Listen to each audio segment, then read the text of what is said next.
Try something different this Thanksgiving. We are smoking turkey. Come on, I'll show you what I'm doing. I've got 2 pounds of ground turkey. I'm going to toss in an egg, some breadcrumbs, garlic powder, salt, and pepper, and that is it. I don't really measure, but if I had to guess, it was probably about half a cup of breadcrumbs for this mixture. Now I'm going to flatten that all out because we're making it nice and festive for Thanksgiving. So I'm going to put some stuffing and some diced up apples in the middle. Now, with the texture of ground turkey, it's a little bit different to work with than, let's say, ground beef. So you just have to be really patient and close up those sides and sort of move it around until you get a nice looking loaf.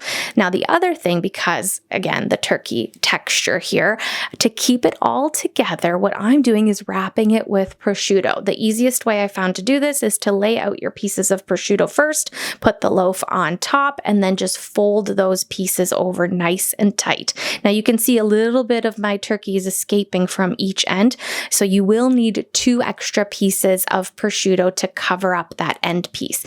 That way it's nice and tight and it's all gonna stay together, and I can put it right on the grill this way. I don't have to worry about it falling apart or into the bottom of my smoker because that prosciutto is going to hold it all together.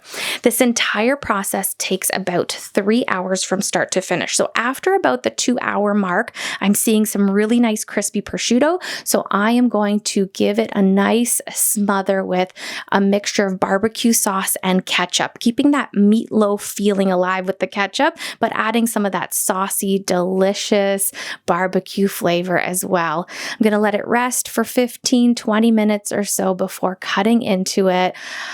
Oh, and it's barbecue meets Thanksgiving festivities. You've got those yummy stuffing flavors in the middle and just beautiful ground turkey. I don't know about you, but sometimes there's 3, 4, 5 Thanksgiving dinners. If you're sick of turkey, I want you to try this kind of turkey.